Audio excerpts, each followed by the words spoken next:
Welcome to my spring reset and a quick gratitude practice. Basically, just think of 3 things that you're grateful for. They could be really, really simple. And I feel like practicing gratitude is so simple yet has really profound effects.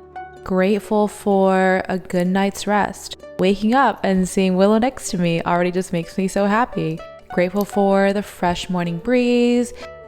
This really helps to start the day on the right foot. And then a new thing that I've been doing is just opening the windows in the morning and taking in that fresh morning spring air. I just love the spring breeze. Sometimes I'll get like a whiff of honeysuckle or spring florals, and it's so nostalgic. It just takes me back to like a beautiful childhood memory that I can't quite pinpoint.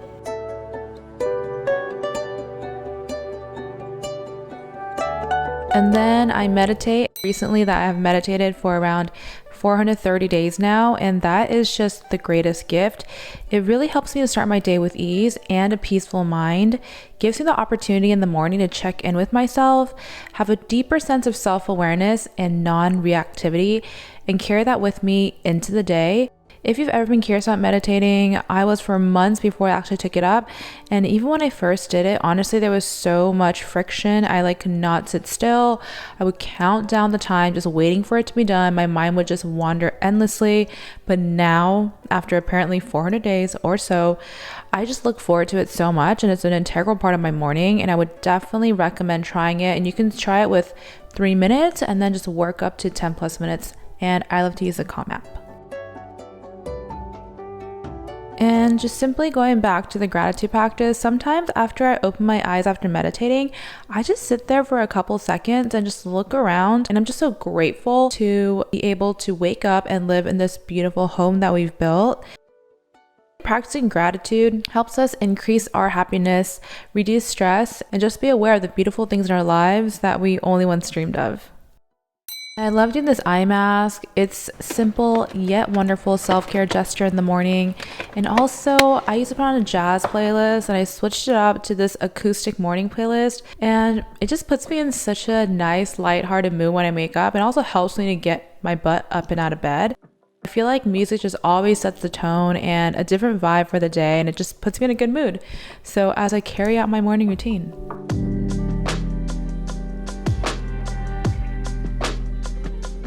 Today's video is sponsored by BetterHelp in honor of Mental Health Awareness Month. Welcome to my meditation / therapy chair. I feel like so much good happens on this chair. It is just so comfortable and it is the best. So over this past year, I feel like I've really taken charge of my mental health. I've been journaling since I was probably honestly in middle school. I have diary entries that go very, very, very far back. And I've been meditating for the past 2 years, and I was so curious about therapy for months, and I just didn't know, where to start. And I feel like that's where BetterHelp came in. I feel like humans, we also have seasons, and I feel like we have seasons where we thrive and then we grow, and then we have other seasons where we're kind of, shedding old skin, going through struggle. And I really hit that point last October. Something happened in my life, and I feel like that was traumatic for me, and I feel like it was eating up everything around me. It dictated so much of my mood, my mental well-being. It was just emotionally so taxing. And I think right around then is actually when I started BetterHelp. And it was such a game changer. And then I remember at that time, my first session, my therapist literally asked me so how are you? And it was such a simple question, but I just broke down at that question because I think at that point I was just so exhausted. And I feel like I'm really lucky and blessed to have, such a wonderful husband like Helen and my mom and really close loved ones that I can confide in. But I think it's a different type of healing and a different process when you work with a professional therapist. So I feel like that's where BetterHelp really helped me. And just helping me to see from an unbiased perspective how to kind of come to terms with what I'm feeling and how to process that and then move past it. Obviously, it's a process. It's not like a one and done situation. So a really important thing that I learned with my therapist, Erica, was managing my expectations. And I feel like in theory, this sounded really simple to me. I'm like, of course, managing expectations. But I feel like when she told me that, it just felt like a wall was knocked down, because I feel like I have high expectations for myself, certain situations, specific people. And when your expectations aren't met, I feel like that's when you're let down. Managing my expectations has helped me a lot, because it just helped me to let go of that grip that I was holding on to so tightly of things that were ultimately out of my power. So I think having some sort of level has honestly been very freeing. BetterHelp is special because of its accessibility. If you see my past videos, I speak to my therapist in the comfort of my own home over a voice call. There's also the option of a video call on the app. In tandem, we also have a chat room that we can message through at all times and send supplemental support info and live chat sessions as well. BetterHelp is more affordable than traditional offline therapy, and they offer financial aid during the sign-up process. The sign-up process is quite simple. You fill out a questionnaire to help assess your specific needs, then get matched with a therapist in under 48 hours. Then you can schedule your video or phone sessions via desktop or the app. So with that, visit betterhelp.com/LMVLora, that's BetterHelp, and join over 1 million people taking charge of their mental health with the help of an experienced professional. Make sure to visit the BetterHelp link in my description for 10% off your first month at betterhelp.com/LMVLora.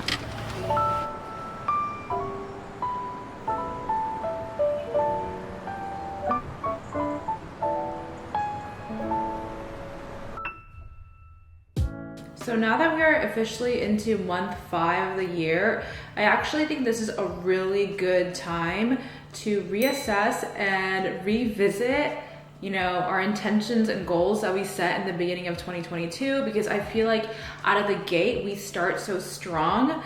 And then I feel like come towards either the middle of the year, which we're almost at, it is good to just check in and see where we are, to just see if we need to reassess or realign, and let's just see if we're on track. If not, we can map out the next 7 months, 6 months, and if we're on track. And I feel like across so many things that I'm reading or listening to right now, whether it be podcasts, they really talk about the importance of really taking small steps, and even how the tiniest step matters. And even just to reconfirm that this morning from my Calm meditation app, the quote was, "A journey of 1,000 miles begins with a tiny step forward." And I feel like that's so true, because I feel like sometimes when we're working on something or we have a really big goal in mind, it seems so daunting and really, really far away. But I found for me, if I just kind of break things down, create a plan, and just take, tiny steps every day, I look back and I'm like, oh wow, I made a lot of progress. So this is a good thing to keep in mind as we reassess our goals, because for me, I feel like I set my goals really high and my intentions high as well. So I actually have it right in front of me. This is a notebook from Papier, and it's cool because you can personalize it. As you can see, this one says LMV Lora. I have so many. I also have this one too, with the gratitude journal from Papier, and it also says Ellen down here. We love personalized things in this household. Oh wow.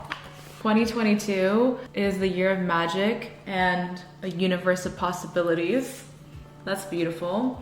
For my 2022 intentions, a question I asked myself is, what would I do if there was no way to fail? And I think that is a really good way to kind of frame things, because sometimes I feel like, the fear of failure, the fear of starting, I feel like people don't dream as big as they can and as big as they should. So I think this is a good way to frame things. And how I broke it down was, I actually have a 6-month plan and a 12-month plan. So this is by June 22nd, and then another one by December 22. And I broke it down into be, do, and have. Yeah, so if you guys set any like vision boards or set any intentions and goals at the start of the year, I think it is a good time to check in right now just to see how we're doing, what the progress is. And again, if we just need to realign, reassess, if we're on course, if anything has slipped through the cracks, or you might be fucking killing it, it might be doing even better, so you can reassess and set your goals even higher. So I think this is a really healthy exercise to do. And I feel like this is the top of the month. It feels like spring is a great time for regrowth, new beginnings. There's just like a beautiful change in the air. So I think this is something really good to do. I'm literally going through all these right now, and this is good to revisit because I feel like a lot of people set their goals, and I'm like, how many of us actually look back on it? So good to do. I don't know why spring cleaning is affiliated with spring, but with that said, I went on and did my spring cleaning, and I really like to declutter my space, clean out my closet, getting rid of things that I haven't worn and I'm just holding on to. And for these things, I just sell it across Depop or Vestiaire or RealReal or Crossroads. And you've heard me say this before, but truly a clean space equals a clean headspace. And naturally when I get busy, as you can see, the house gets a little more chaotic with a little more clutter. So I basically spent one Saturday just cleaning, organizing, and I mean deep cleaning. Like things that are out of sight, but also just clearing out all my closets and drawers over time that have accumulated so many things because I don't like things out. So that felt so gratifying because now I feel like everything has a home, everything is clean. I clean my makeup brushes, opened all my mail, cleaned out my office drawers, organized paperwork. It was just a long running list of things that I needed to do, and that was like low key giving me stress in the back of my head. So it's nice to get that done and off my chest and off my mind. The next thing is just simply spending more time outdoors and appreciating the beauty of spring. I really love being outdoors. I love the warmth of the sunshine and again, just like the gentle breeze. One of my favorite things that's so simple is just seeing like sun rays glimmer through like rustling leaves, the fresh blooms, the full breeze just elevates my mood. The feeling of the warmth of the sun on my skin. Usually over the weekends, I'll spend more time in my backyard or outdoors, but I thought, why just save that for the weekends? These kind of simple pleasures can make every day so much more special. So now I just open the windows or eat my lunch outside by myself or with Kellen and just make sure to get sunlight. And I think it's also scientifically proven that it's better for you physically to be getting sunlight, not really looking directly into the sun, but getting sunlight in the morning. And I feel like sometimes in the middle of the day when I feel that lull coming, I'll just step outside for a little bit, just walk around, get some sun, get some fresh air, and I feel so rejuvenated. Again, it's just the simple things. Next is getting my mindset on track, staying on track with the right books and podcasts, because what you think plus say becomes your reality. When it comes to what I'm consuming, it plays such a big role on my mental and emotional well-being. So right now I am reading Bob Iger's biography. It's called The Ride of a Lifetime, and I'm actually obsessed because you get to learn about these successful and iconic figures that came before us and see how their brains are wired, how they make tactful and risky decisions. And one of my favorite quotes are big risk, big reward. I just love reading these biographies because first of all, they're true, meaning these people before us have achieved the unachievable and beyond. These people have truly walked the talk. So how I divide up my reading is as a part of my morning routine, I read a chapter of a book to get my mind right for the day. And this is simple. It just takes 10 minutes out of my morning, paired with meditation. And I just love seeing how their brains work, how they carry themselves, how they're constantly showing up for themselves after being knocked down over and over and over again. When people don't believe in them or were outright rooting against them, their resiliency, capacity for risk, and how they come out winning on the other side is truly remarkable and so inspirational. I am just now the biggest fan of Bob Iger, and I've been just an avid Disney lover my entire life, so.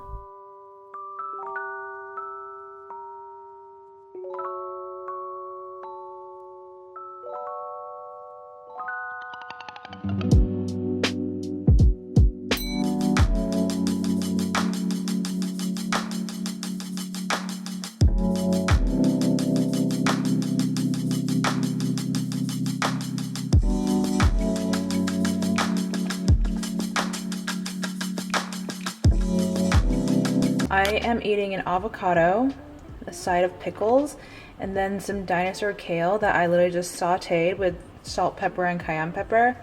And then I'll probably just, oh, that's bothering me. I'll probably just drizzle this with olive oil, and this is my lunch. Ta-da! Alright, go get it. This is also something that people that are really good, I feel like they do every week, if not every month. But now they're ringing in spring and in mind with spring reset, I think this is a really good time to check in on your finances. I think it's really important to have eyes on how much is coming in, as in how much we're making, and then how much is going out, so how much we're spending. And having a plan, like a savings plan, something you're saving towards, I think it's good to have those financial goals in mind, because I really feel like that really affects your spending and saving habits. I mean, for me, like a small thing that adds up a lot for me is things like Postmates or like constantly going to Erewhon. And then I'm literally shook every time I look at my credit card bill. I'm like, oh my God, I am overspending here. In the moment, I feel like I'm like, oh, it's fine, it feels good. But I think over time it compiles, and it's something that's so easy for me to cut back on if I'm more strategic. Again, I think it's good to set some sort of budget for yourself, or even for me, I think I started monitoring my credit card and being like, okay, this is just how much I want to spend every month. I don't want to go over this threshold, you know, kind of like parameters for yourself. These are a few things that I feel like they should teach us in school, but they don't. And I wish someone had told me earlier, is just to pay your bills on time and pay them off in full. And then also in America, I feel like your credit score is so important. So make sure to check in on your credit score to make sure that it's high and it's healthy and there are no derogatory marks or there's no fraud. I feel like sometimes with finances, I feel like that's like a touchy area, and I feel like a lot of people put things off or do it last minute. But these are one of those things where I feel like you really have to be mindful from the jump, or catch things as early as you can so you don't incur fees again, or like derogatory marks, or you can save more, have more of a plan intact. So I feel like all these are better if you do it earlier. So this is me imparting my wisdom on you, because I've had to learn the hard way when I was younger how much a credit score matters. It matters when you get a car, when you buy a house. I don't know, when you take out loans. So I'm just telling you, take care of your credit score and your finances. So something that I've noticed lately is that I've been spending more time on my phone, and i.e. getting lost in TikTok. Inevitably, this causes me to compare, and sometimes I go in there to quote unquote find inspiration, but afterwards I just end up feeling really drained, and again, comparing. And let me tell you, comparison is always a losing game and a thief of joy. But the good news here is my self-awareness has caught this pattern. So now I'm being more intentional about how I spend my time on my phone. So my rules go: I do not check my phone in the mornings until I've completed my morning routine. That includes making my bed, washing up, skincare, meditating, stretching, morning coffee. I just give myself the space to gently wake up and start my day without being bombarded by other people's demands or seeing what other people have been up to, making you feel like you're already behind on your day. So don't doubt yourself. Wake up at your pace and put yourself first. Since I am a full-time content creator, I do need to be on my phone. So I set guidelines. So if I'm posting, then I'll post. Stay on my phone for 10 minutes or so to engage, then hop off. And then for TikTok, I set the 1 hour and 30-minute time limit per day, but let's be real, I just type in my timer code and just keep on scrolling. So in this moment, it is so easy to just keep scrolling because it's so addictive, but in hindsight, I've noticed the mental toll it takes. So now I'm being more intentional again about how I spend my time on there. Hindsight is always 2020. So with that said, we dive into a social media detox. I try to do this once a week, usually Sundays, and let me tell you, this is the best decision ever. This past weekend, I actually did it for the entire weekend, and man, do I feel good. We naturally have the impulse to reach for our phones, and sometimes when someone asks me to like check something on my phone via email or text, I'll find myself on Instagram. Like, has this ever happened to you too? It's the weird autopilot effect our phones have on us. And it's a delicate relationship for me because, again, I'm a full-time content creator across Instagram, YouTube, and TikTok. So at times it can feel overwhelming because there's just so many platforms that you create on. So even more so, I need to have a healthy relationship with social media. But don't get me wrong, all in all, I truly love what I do, and I am so grateful I get to call this my job. I remind myself I don't have to do this, I get to do this.